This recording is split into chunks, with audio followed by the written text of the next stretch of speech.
Initially, I was going to show you how to paint the uniform of each Empire province, but that would have ended up being a boring paint guide.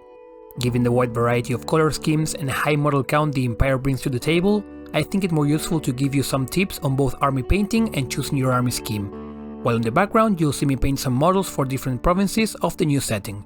And talking about those provinces, existing schemes are an easy way of choosing something that works and has some background to it, but my first tip is to not be afraid of modifying them. Don't feel pressure to look for that exact tone of red if you already have one, or swap in a color you don't quite like for your favorite one. Of course, if the lore of the setting is important to you, you may find that some colors are there for a reason, but don't let it shackle your creativity. The setting, however, is not the only place we can look for inspiration. Country flags or your sports team colors are an amazing source of inspiration, which can make an army feel more like part of your personal life. Being able to choose what color we paint our models is a positive thing of the hobby which often gets overlooked. But say you already have an idea, though you're still missing something. Well, look no further than the color wheel. Artists learn color theory for a reason, but you don't have to study a career to learn what colors work well with others. A quick search on Google might yield the answer you're looking for. This takes us to the first army painting tip I have for you, and that is to keep the palette simple, choosing one or two main colors plus an accent one at most. And when it comes to all the little details, again keep it simple. One leather color to be used for the boots and belts, a single metallic for both the armor and the weapon. Of course, I'll remind you I'm talking about army painting.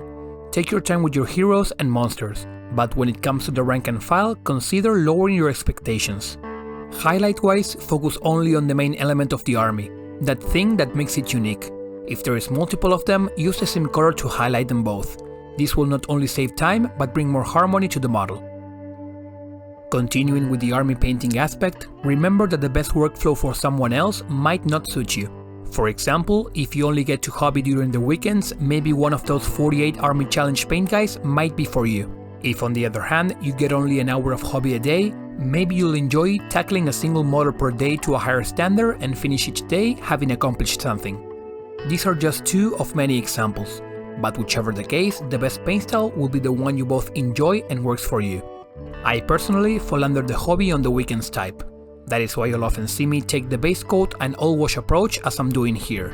That would be my Saturday, and after leaving the models to fully dry overnight, I can highlight and finish the bases on Sunday. Which leads me to the final and most important tip of all: paint a test model. I made this mistake once after doing all the research and prep work to the point where in theory my scheme was perfect. But due to taking a batch painting approach, I was already halfway through the army by the time I realized it just didn't stand out as I'd like. And while it didn't look bad, I'm yet to find the motivation to finish the bigger and more fun models. Thank you for watching. I hope you found the tips in this video helpful for your future projects. While I know this was a short video, you won't have to wait long for the next one, so I hope to see you in just a few days for a new tutorial.